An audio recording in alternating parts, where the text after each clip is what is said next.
وسهلا بكل الذين ينضموا للاستماع إلى راديو بلدي أول راديو عربي أمريكي ويعنى بقضايا العرب في المهجر. برامجنا في راديو بلدي كل يوم جمعة من 8 وحتى 9 صباحا مع ليلى الحسيني في بث حي ومباشر عبر wnzk راديو 690 AM. صباح الخير بلدي، صباح الخير لكل مستمعينا. Welcome to Radio Baladi, the first Arab, Middle Eastern, and American simulcast radio show. Radio Baladi is broadcast every Friday morning on wnzk 690 AM from 8 until 9 Eastern Time on Good Morning Michigan with Layla Al-Husseini. Our call-in number 248-557-3300. And now, stay tuned for the best radio talk show on Arab and American issues with your host, Layla Al-Husseini.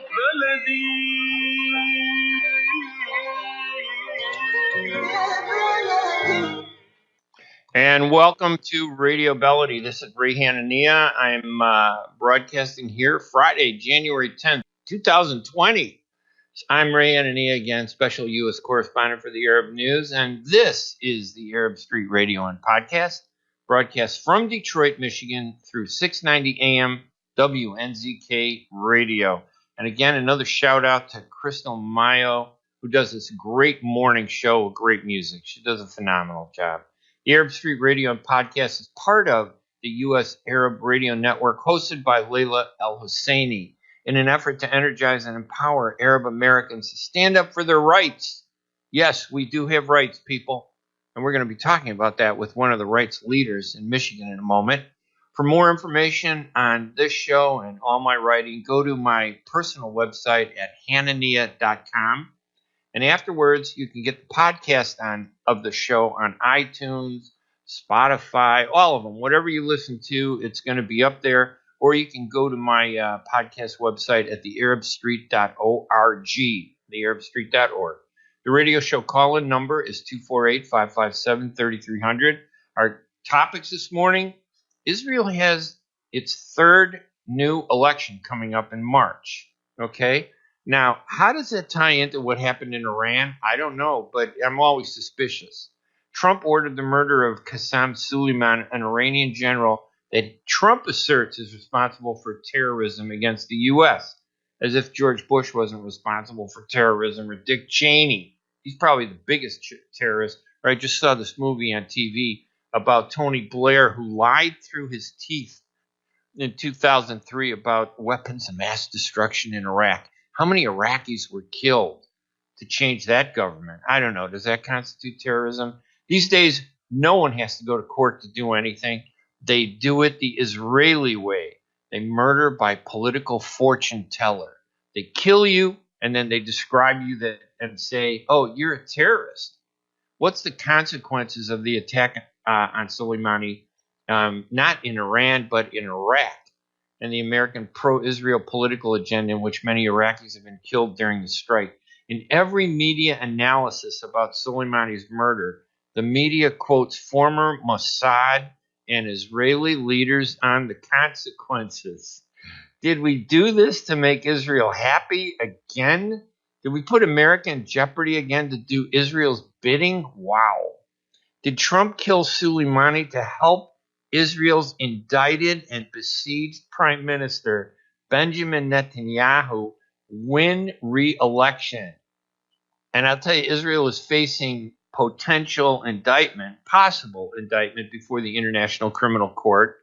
Some of the Palestinians might too, but listen, they attack the Palestinians all the time. They denounce them, they scam them. The mainstream media never gets it right. They're so biased.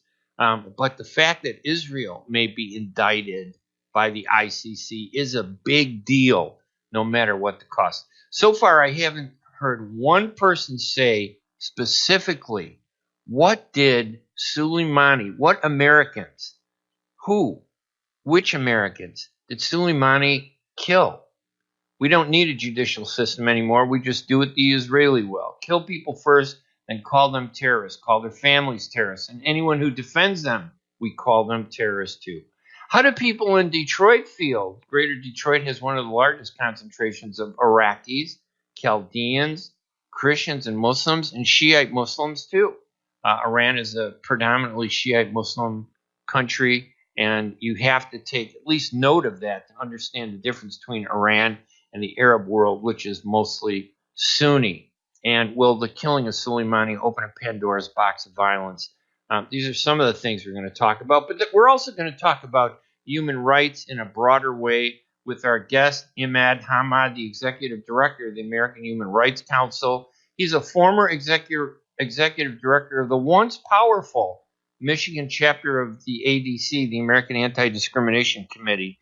I've been a member of ADC for a long time, but in Michigan, I think probably the most active organization I see is Imad's when it comes to human rights. Imad, welcome to the radio show, and I appreciate you joining us this morning.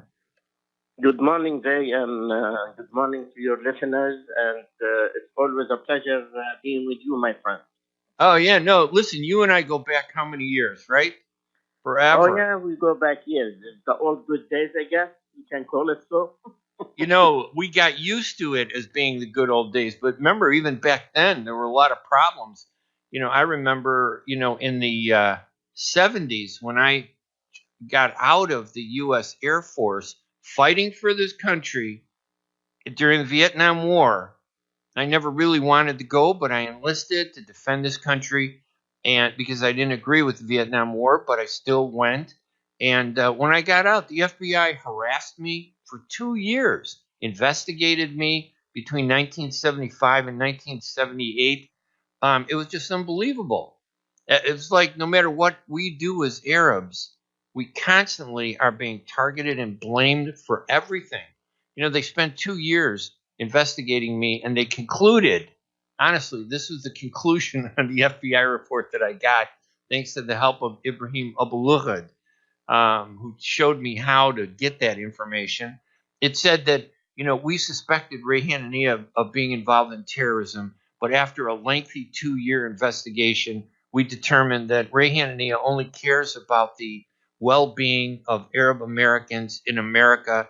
So we're urging FBI agents not to contact him for fear that as a journalist, he might tell other Arabs of what we're doing. Well, your challenge, Ray, rings a bell to so many throughout the years in the United States. I think that's part of the reality, regardless how we see it, regardless how we deal with it. I think this kind of challenges that dramatically increased after September 11 made us a stronger community and made us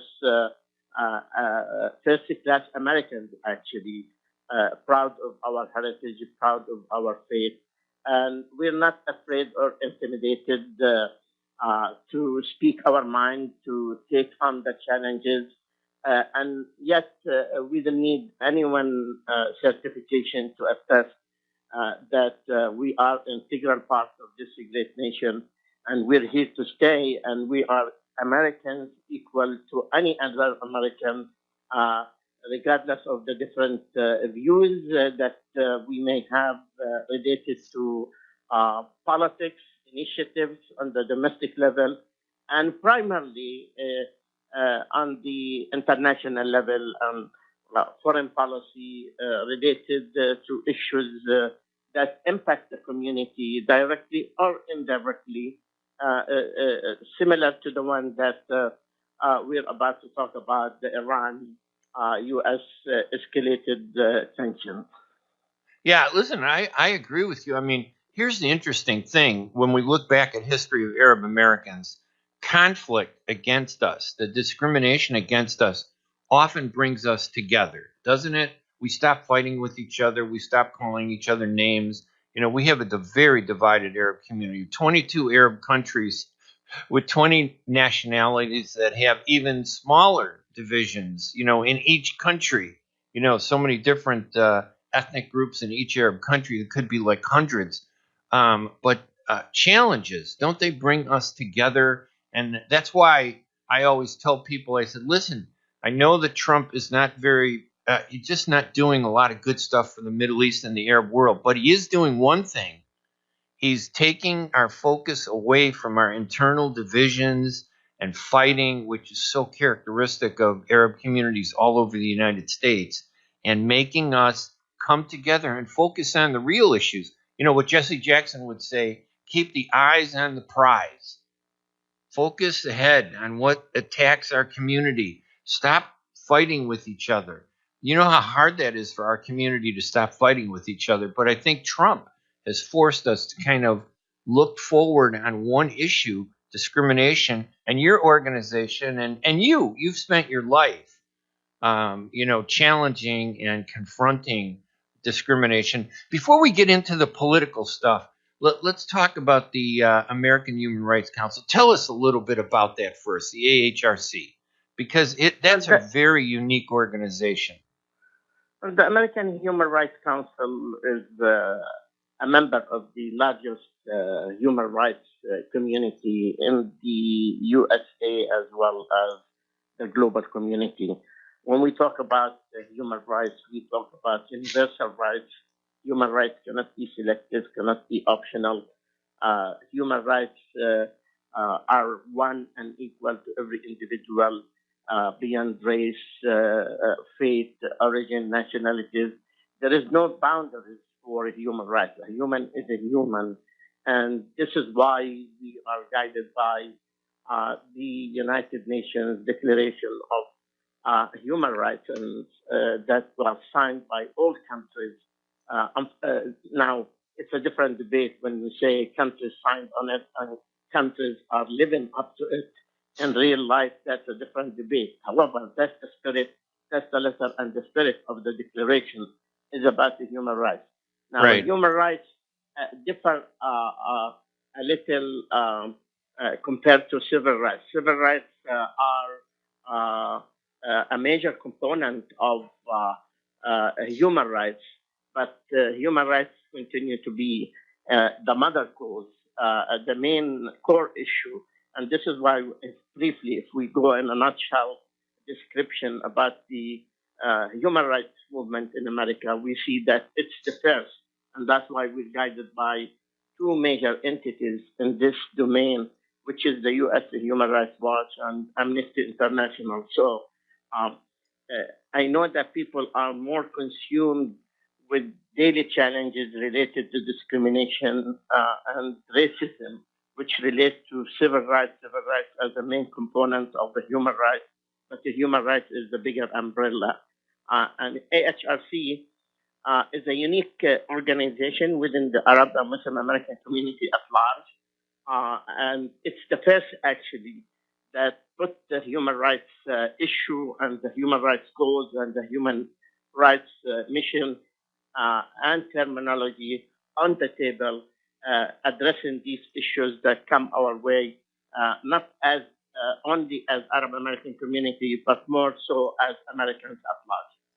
That's interesting because many people interchange discussions about human rights and civil rights, but you're actually correct. I mean, when you really dig down into it, they really are two different things. Civil rights has to do with your rights inside a society, and human rights has to do with the broader scope of your rights as human beings across the country, no matter where you're at, no matter what government you're in, correct? Yes, yeah, it's simple. We can say it that civil rights are man-made rights. Human rights are God-made rights. Because when we talk about, let's say, education, water, health, we talk about them as basic human rights that should be granted to people equally and should not be a part of a luxury or just afforded to the wealthy. While civil rights are policies and regulations that are put in place by people in order to ensure that people's basic rights are protected. So there is a different perspective here. They complement each other. They are not isolated. This is why civil rights are a main component of the human rights, but not civil rights is not all about the human rights. All right. Sometimes it sounds confusing, but that's why we have two rich cultures in America. The civil rights movement and I think you described in America it really. And the human rights movement in America and the world. I think you described it really accurately and concisely for people to understand. Civil rights are man-made, defined rights, and human rights are inherent rights that every human being has. Imad, we have to take a quick break to help Layla El-Husseini, cover the costs. She does a radio show, as you know, because you're in Greater Detroit, every Monday, Tuesday, Wednesday, Thursday, and Friday in the morning. That takes a lot of work on her part. I give her credit. There aren't too many Arab Americans like her doing that across the United States. There are only a few radio shows. So let's take a quick break, okay? And then when we come back, I want to continue. I want to talk about your event coming up June 4th, which is just a save the date at this point because it's about 6 months away. Maybe less than 5 months away. And then let's talk a little bit about this Iran stuff. What kind of vibes and feelings are you getting from people in Detroit, which has a large Shiite and a large Iraqi and Chaldean community? We're on the line with Imad Hamad, who is the executive director of the American Human Rights Council. I'm Ray Hanania. You're listening to the Arab Street Radio and podcast here this Friday, January 10th, 2020. We're going to take a break, and we're going to be right back right after these messages. If halal is important to your family, you can trust that Miramar will offer not only the highest quality halal products, but the best tasting and healthiest foods that can be placed on your family table with confidence. Miramar is the first and oldest halal certified food brand in America, serving the Arab and Muslim community, and offers a wide range of halal food products. Check out Miramar's halal food selection today by visiting Miramar's exclusive distributor, Ziad Brothers Importing at www.ziad.com. Life is a nonprofit charity that's provided humanitarian aid and development to people and communities for over 25 years, regardless of race, color, religion, or cultural background. When disaster occurs here or around the world, Life for Relief and Development rushes in to provide food, medical aid, and shelter to those in need. Please help improve these efforts. Make your tax-deductible donation to Life now at lifeusa.org or call 248-424-7493. Kashat's Mediterranean Market and Shish Kebab offers a great array of your favorite Mediterranean meals. Meals range from lamb specialties, shawarma sandwiches, seafood dinners, and they offer special big trays of your favorite food, plus much more. Kashat's Mediterranean Market and Shish Kebab address is 32839 Northwestern Highway in Farmington Hills. Their phone number is 248-538-9552. That number again is 248-538-9552. And the supermarket is open from 8 a.m. to 9 p.m. Kashat's Mediterranean Market and Shish Kebab will definitely leave you satisfied. When it comes to reproductive medicine, IVF Michigan Fertility Centers are the recognized leaders. With locations in Bloomfield Hills and 5 other cities in Michigan and Ohio, IVF has experts in all aspects of the field. As a founding member of IVF Michigan Fertility Centers, Dr. Nicholas Shama is one of the leading reproductive endocrinologists in Michigan and Ohio. Dr. Shama has performed over 10,000 IVF cases and has helped thousands of couples fulfill their dreams of parenthood. American board certified in both obstetrics and gynecology and reproductive endocrinology and infertility, Dr. Nicholas Shama is a very caring, compassionate, expert physician that understands not only the medical but also the emotional toil of infertility on his patients. When it's time, get personalized care from Dr. Nicholas Shama at IVF Michigan Fertility Centers in Michigan and Ohio. Call toll-free 855-952-9600, 855-952-9600. And welcome back to the Arab Street Radio and podcast. I'm Ray Hanania, broadcasting here on Friday, January 10, 2020 on WNZK AM 690 Radio Baladi, the U.S. Arab Radio Network, and this show, which is on the second Friday of every month, and occasional Fridays when I'm filling in for other of the many great hosts that work with Layla El-Husseini to provide this Arab American voice every Monday through Friday.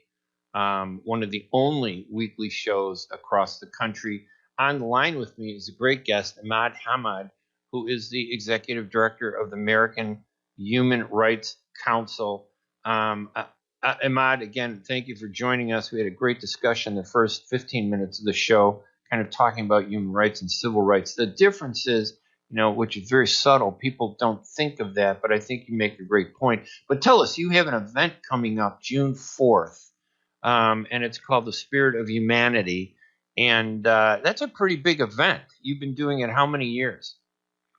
Well, this is an annual Spirit of Humanity Awards and Dinner Gala that we hold almost every year for the past 6 years. And it hosts close to 1,000 guests. That's the max capacity of the hall.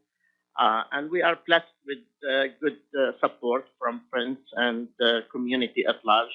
It's one of the most diverse galas and celebration. We look at it as a celebration of the culture of human rights, human dignity, and human respect. Our primary focus is not traditional, not conventional. We make sure to include local, national, and international components to reflect that the culture of the human rights is universal, and it's not just limited to this country or that, or limited to this race or that. So this gala is our prime fundraiser dinner where we are in business to generate whatever we can to keep the organization moving forward. As I noted, we are grateful to the supporters for the past 6 years. We look forward for another year of success, which we promise, as usual, that the gala will be remarkable, memorable, and people will enjoy it, because we take it very serious. This is not just a gathering to eat and leave. This is more of a celebration with a huge content, with a substance related to human rights as a cause and as a matter of interest and concern to all. And that's at the Greenfield Manor on 4770 Greenfield Road, which everybody in Detroit and the greater Detroit area knows. It's a very popular place to host many of the events in the Arab community. Give us some examples, if you don't mind, Imad. What does the American Human Rights Council do, so that listeners who may not be familiar, I think everybody in Detroit is, but here, around the country, because we have listeners that listen online who are in Chicago or Washington, D.C., or in occupied Jerusalem, or in besieged, Damascus, Syria. We actually have people all over the place that listen. What does the American Human Rights Council in Greater Detroit do? Give me some examples of some of the things that you do. Well, in a nutshell, one major domain that AHRC advocates for is its educational and awareness campaign, political campaign, which we tackle all the issues related to human rights, not necessarily only in the U.S., but also abroad. We chase humanitarian crisis, and we address these humanitarian crises, and we do our best on our hard work focus on educating the American public and elected officials at all levels about these issues, and try to affect and impact the political process related to these crises. And as you know, crises are spread all over the world, and we try our best. We're not as powerful and as resourceful as U.S. Human Rights Watch or Amnesty International. We're still a baby on that path, but we're doing similar work. But unique aspect about AHRC is we focus more on the local issues as well, and we give the local issues its attention. That's one primary program and effort that AHRC take a lead, and now we're witnessing that our publications reach a huge number of people, the subscriber list that we have, which is not limited to Michigan.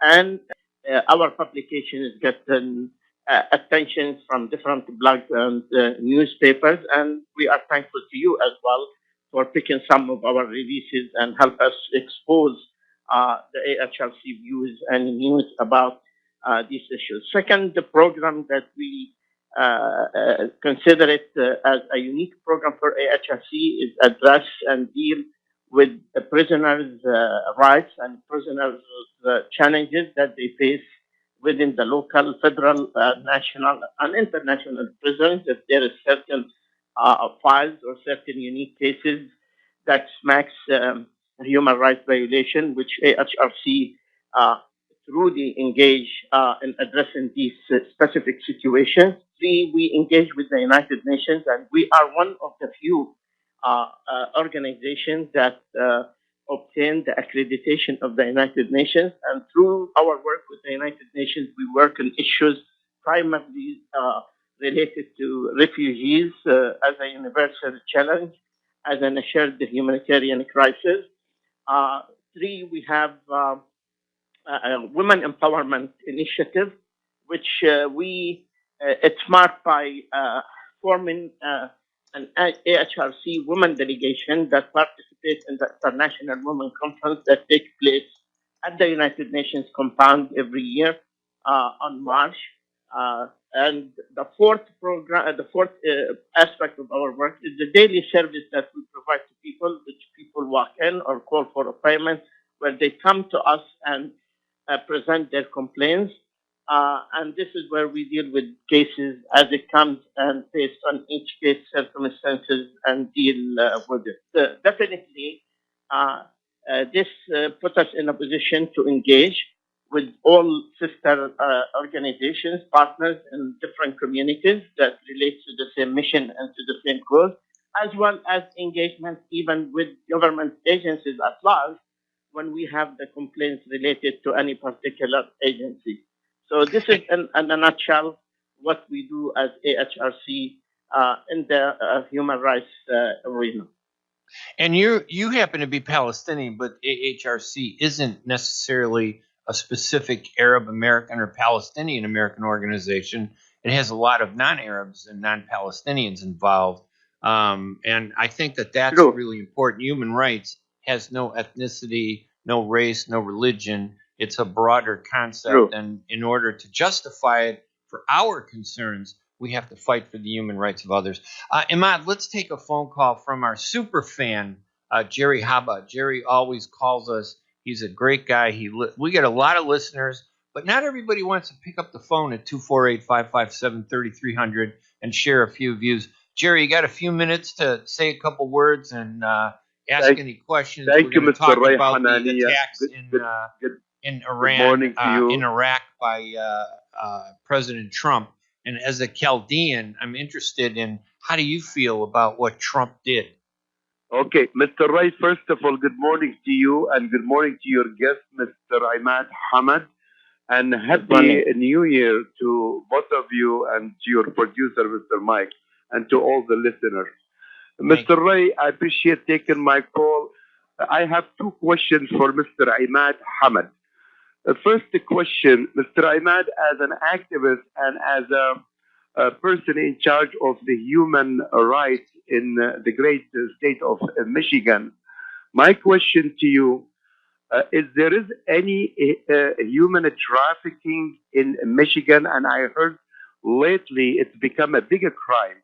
My question, Mr. Imad, there's a lot of Asian, a lot of Filipino. I want to ask you, is there any percentage of Middle Eastern Arab community fell a victim for the human trafficking? That's my first question. The second question, Mr. Imad Hamad, I know you are a politician, and Mr. Ray Hanania, is regarding the shooting of the civilian Ukrainian jet, and which caused 176 innocent people die right away. My question is, Mr. Imad Hamad, the government of Islamic Republic of Iran deny shooting that aeroplane. Do you think, Mr. Imad, you or Mr. Ray, do you think that was a rocket or missile came from a Russian base in Tartus or any other place? And Russia, you remember, there was a Russian aeroplane civilian a few years ago was shot over Ukraine. Do you think Russia took advantage of the crisis between America and during the 24 missiles was shot to the American base in Ain al-Assad. Do you think Russia took advantage of that and tried to blame the Iranian government that they are the one who they are responsible when Iranian government deny this accusation? I would appreciate your answer. Thank you. God bless you. And thank you, Mr. Ray Hanania. Thanks, Jerry, so much for doing that. Listen, I'll take the second question first. They're saying here in the U.S. they're saying that in the missiles that the Iranians fired at the American base, one of them hit the Ukrainian plane. But I suspect, like Jerry does, that that may have been the Russians, which are in a war against the Ukraine and have been, trying to crush the Ukrainians and put them under their control, that the Soviets fired the missile in a blanket or disguise to take that plane out. But that's my theory. But Imad, go to the question about the human trafficking that Jerry brought up. That's interesting. Do we sense that as being a big problem in Greater Detroit? Well, human trafficking is universal as well. It's a universal challenge, and it's not limited to the United States per se. Indeed, it's a rising and increasing challenge, and it's impacting many states. I think, unfortunately, many people are not too aware or too educated or too informed about this ongoing challenge. This challenge brings its chilling effects to people when they learn the facts about the numbers and how much it's infested within our society. When we talk about human trafficking, it's not something just limited to the abuse of labor, the young, the youth, women, or the sex industry. Nowadays, we're talking about a very dangerous developing factor or segment of the human trafficking related to organ sales. And the organ sales of the human bodies is something spreading in countries that is torn by war and conflict, and the poor countries as well. So when you talk about crisis in Yemen, in Syria, in Libya, in Somalia, in any country in Africa, you see this is rising. It's becoming like a huge industry.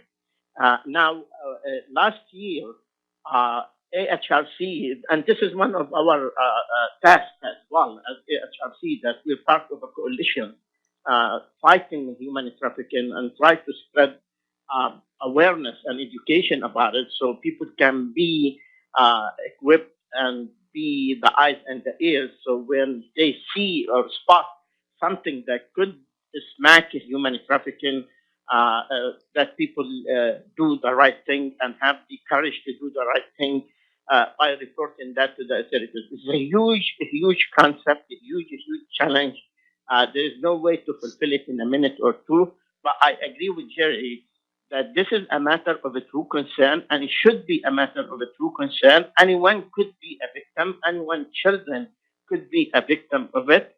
There is no age limit to it. And yes, we need to be vigilant and we need to do our homework by being educated. Actually, in January this month, it's called the Human Trafficking Month. Now, January is declared as a Human Trafficking Month. And in that spirit, as a follow-up to the huge forum that we put back on October about the human trafficking, we're doing a training, and the training is going to take, we put in a training session, a workshop session, where we are going to certify people to become people certified as fighters against human trafficking. That will be taking course on January 25 from 9:30 a.m. to 4:30 p.m. And if people are interested to join, they can call AHRC at 313-914-3251. 313-914-3251. By the way, give us your website, in case people want to follow up on some of this stuff. www.ahrcusa one word, ahrcusa.org. Now, Jerry asked a pretty good question, I thought. Do we see any presence of human Arab American trafficking victims? in Detroit? Victims? Yes, there is. Actually, there is a specialized Detroit police unit, and every once in a while we hear of that. Actually, all government agencies, you'll be surprised that all police departments, all federal agencies are pretty active on this aspect. There is no week will miss without announcing an arrest or rescuing victims of the human trafficking. Now, if the question related to victims within the Arab community, Arab American community at large, there is no specific reports of that because the government or the police entities don't reveal that particular data. Plus, families at large are very sensitive to acknowledge or recognize. This is part of a challenge that we face with the community, is that even if they have a victim that was part of this unfortunate challenge, they may not come forth and disclose it as such. All right, we're on the line with Imad Hamad, the Executive Director of the American Human Rights Council. We're going to take another break. And when we come back, I want to ask the question, how do people in Detroit feel about Trump's killing of Qassem Soleimani, the Iranian general?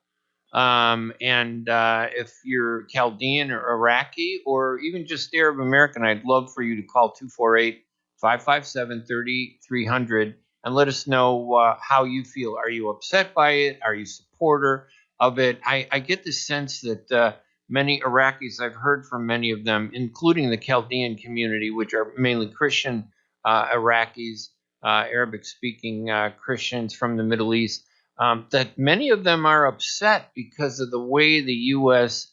handled the attack in Iraq, and that the harsh words against Iraq and the tensions that they caused. I'm Ray Hanania here at the Arab Street Radio and Podcast at WNZK AM 690 Radio. It's January 10th, 2020. We're going to take a quick break, and when we come back, we'll ask that question. How do you feel about what Trump did in striking the Iranian General Kassem Soleimani? We'll be right back right after these messages.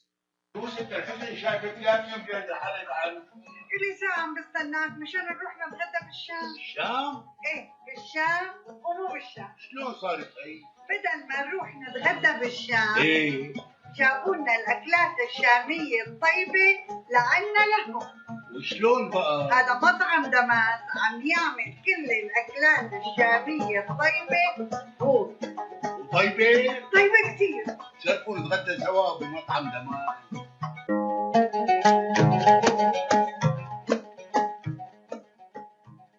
الأكل الشامي الأصيل فقط بدمشق كوزين. زوروهم على 28841 أورشارد ليك بفارمينغتون هيلز، ولطلباتكم اتصلوا على 248-987-4609. That's 248-987-4609. دمشق كوزين and catering، جبنا لكم الشام لعندكم. The Rama Relief Foundation provides humanitarian aid into areas inside of war-torn Syria, as well as aid to the refugees who have fled to the neighboring countries in the Middle East. The foundation offers food baskets, container shipment, mental health, education, soup kitchens, and more. Go to ramarelief.org or call 248-990-4247. Any donation amount made to Rama will go to sustaining many lives. Call now 248-990-4247. Are you going to start a restaurant or grocery store soon? Do you need floor plans and designs? Call Naji Abood at 734-744-9796. Do you want to buy kitchen and restaurant equipment at discount prices? Call Naji Abood now, 734-744-9796.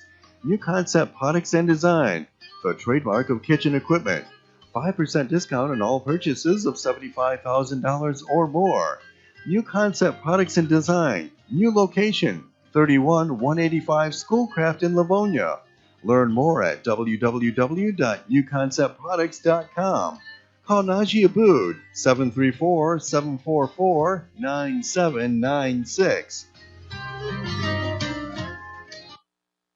And welcome back to the Arab Street Radio and Podcast. I'm Ray Hanania, and on the line with me is Imad Hamad. I want to give a shout out to Ziad Brothers Importing. They have this Palestine Mejdul dates that they grow that are authentic Palestinian dates, because there's a big question about that. But PalestineDates.com, you can get all the information there at PalestineDates.com. These dates are grown by Palestinians in Jericho, and they're harvested by Palestinians, they're packed by Palestinians, and they're sold and shipped by Palestinians in Jericho from start to finish. So there's no question, if that's an issue to you, these Palestine dates are the best at PalestineDates.com. We have Pete on the line, Imad. Let's take some phone calls at 248-557-3300 to find out what people think about the Iranian attack on General Qassem Soleimani. Go ahead, Pete. Welcome to the show. Thank you, Ray. Thank you for taking my call. Oh, absolutely. Yeah, my general feeling about Trump essentially killing the Iranian general is that it probably was the correct thing to do. I think it's going to, as President Trump said, probably prevented a war rather than starting a war. We clearly need to renegotiate the treaty that was done by the previous administration to prevent Iran from breaking out and developing a nuclear weapon. It's clearly something that would make the world much less safe if that were to ever happen. Well, they've already said that they're not going to abide by any treaties anymore, that they're going to pursue their own nuclear agenda as a result of the attack. Yes, they were anyways. And I don't think so. I don't think they were, but go ahead. Okay, sure. Thank you. I think if the agreement actually ends, or the restrictions end, anyways, in a few years. And I remember when Obama said that, well, maybe the Iranians will have a different calculus by then and not pursue a nuclear weapon.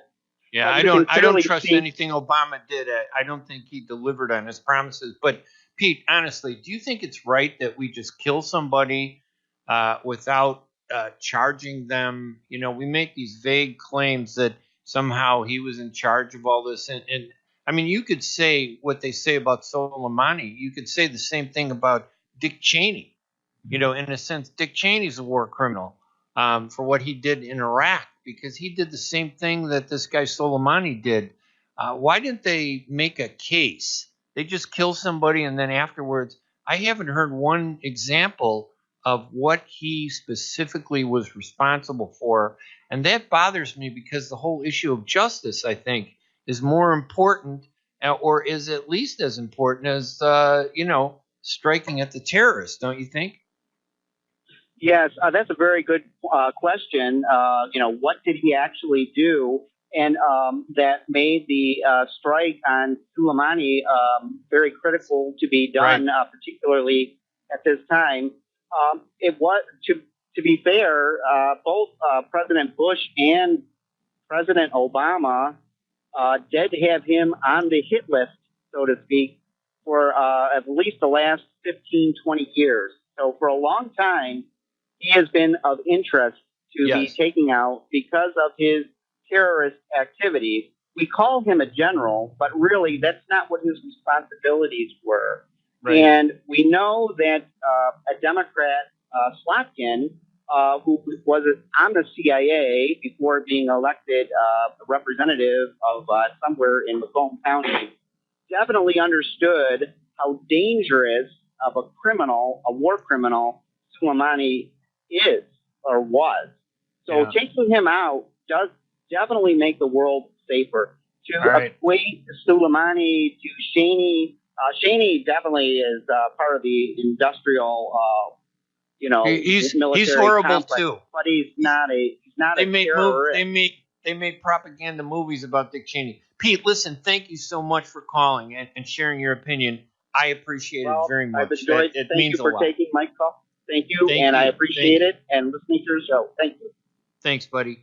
Imad, do you have a sense of how Iraqis or Arabs in Detroit feel about what happened? Is there like a big protest? Are there, in the local newspaper like the Arab American News or the other Arab American newspapers, a sense of support, outrage? What's happening in Greater Detroit with respect to what Trump did with killing Soleimani? Well, first we have to recognize the fact that regardless of the different views and different emotions about the assassination of General Soleimani, we have to be reminded that an assassination of one person or a removal of one person, regardless who he is, will not make much a change in the region or the task or the role.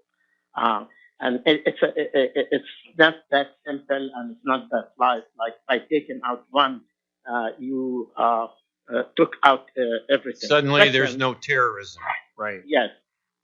Second, I think there are high emotions within the Arab American community and the Kenyan American community at large. It's sharply divided on the issue. And in many cases, you can understand these high emotions on both sides. Like if you talk with fellow Syrians, and if you talk about fellow Yemenis, if you talk about fellow Iraqis, if you talk about any nationality within the Arab American community at large, you're going to see this divide. You're going to see this There'll be a debate. Debate. Many, they do welcome and they supported President Trump and his action due to the crisis, the humanitarian crisis and suffering that been taking course in these prospective countries, which Iran is a major player in this crisis. And those who are on the other side feel the opposite. Now, one thing people forget that Iran is one party of many. The crisis that we are witnesses in Lebanon and Yemen and Palestine and Syria and Libya and in any country, they are more of a regional and international wars by proxy. And Iran is one party. So to focus on a single party, I think makes it inaccurate whatsoever. Yeah. They kind of stereotype the Iranians as one voice, monolithic, and that's not accurate. That's true. And I think people, when they are emotionally charged, they tend not to recognize that. I don't think they do it intentional, but they are driven by the heat of the moment. Nothing more, nothing less. Do you think that President Trump was? Do you think President Trump, because he changed, as a result of this? I'm not sure it was his decision. I think it was Pompeo that made the decision, and he went along with it, not understanding the full ramifications. Because, as we know, I think the Iranians don't just strike back immediately like the next day. They're thoughtful. They're smart. They've been in this conflict with the U.S. for many, many years, including back when the U.S. funded Saddam Hussein and his war against, Iran, back in the 80s. They were behind that. The U.S. was, and they provided them with all the weapons of mass destruction and everything, at least the chemical weapons.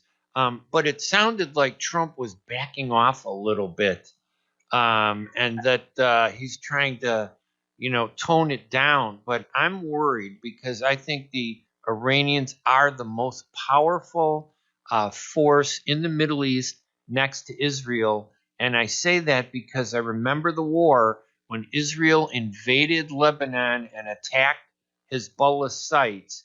Hezbollah was unlike any other Arab group. They did all the groups fight back, but Hezbollah responded with a punishing hail of thousands of rockets that rained down on Israel. And for the first time, I saw Israelis crying about it. It wasn't like from Gaza where they shoot off one rocket or two or three rockets, that just fire in the air and they don't know where it's going to go. And then the Israelis attack and kill, 100 Palestinian civilians in the Gaza Strip. The Iranian rockets were brutal against northern Israel. And Israel, knows that when it's dealing with Iran, they're dealing with a very serious contender. So I think it's a serious question. But has the feelings in Detroit, have they changed, or have they always been like this, divided about Iran and Iraq? Do you know what I mean? No, Has it impacted Trump's popularity or unpopularity in Detroit? you see, when you talk about the Middle East region, you talk about one of the most complicated regions. And this is why sometimes it's very tough to understand, the reality there. I think let's go back by stating that President Trump's military action assassinating Soleimani was totally unnecessary, besides it being a violation of the international law and goes against the United Nations Accord, regardless of any emotions and debate about this. This idea that the extrajudicial killing that Israel has created, they just kill you first and then they make a case. Yeah. Second, Soleimani, and again, regardless of the different views and the high emotions here, and I'm not saying the defense lawyer here on behalf of anyone, but I'm saying the fact he wasn't the so-called number one terrorist that the United States tried to project. Actually, if anybody go back to the conflict in the region and the many crises in Syria and Yemen and Iraq in particular, knows that Soleimani was the contact person, actually, with all conflicting parties besides the Russian, the Turkish, the Iranian, the Syrian, the American themselves. He was the contact person coordinating the fight against ISIS. I think this guy played a major role, regardless of how we feel about it. Put that aside. There are facts that nobody can deny or take away, that this guy played an instrumental role fighting ISIS and defeating ISIS from Lebanon and Syria and Iraq. So, and I think President Trump, even on the second day of the Iranian response, he made sure to call on Iran to come back and join hands to continue the fight against ISIS. This is hypocrisy. It doesn't make sense. And it was totally unnecessary, simply because General Soleimani move on the ground was in the open. The guy wasn't functioning in secrecy. He wasn't hiding. You're right. And his movement was well known and in the open. So there is no reason to conduct such an act that smacks an act of war that prompted the Iranian anger and actually helped the Iranian government to be more united. Look at the funeral services, the burial services. When you see millions and millions of people from Iraq to Iran all of a sudden unite under the leadership against President Trump and against the American interest, that's a huge.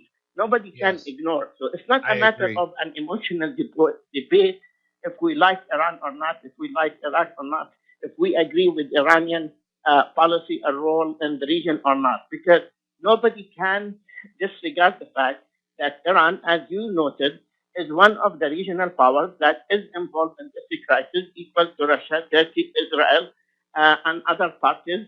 And it's a war by proxy, which unfortunately innocent people from these respective countries paid the ultimate price as victims of war. And Imad, I tell you what, I don't think we've seen the shoe drop yet. I don't think that we've seen the repercussion of this. The Iranians don't strike out impetuously and shoot from the hip the way Trump does. They think out, they do it carefully, it's deliberate. I think that whatever is going to happen is yet to continue. Imad, we're at the end of the show, unfortunately, and I got to say thank you, but give us your website one more time so that listeners can put on their calendars that you have the Spirit of Humanity banquet on June 4th. What's your website? And then we will say thank you for joining us this morning. www.ahrcusa.org, and the number 313-914-3251. And thank you, Ray. I know that this discussion is important, needs to be continued. And I feel sad and bad that some voices made it like more of a sectarian divide, which is not. All right. Imad Hamad, thank you from the AHRC. We appreciate it. You have a great week. And I want to thank everybody. We're going to take off and leave you with our final segment of ads here to end the show. Thank you so much. Go to my website at hanania.com for all the information and the arabstreet.org for the podcast. Goodbye, everybody. And thanks, Michael, for running the program for us. Bye-bye, everybody.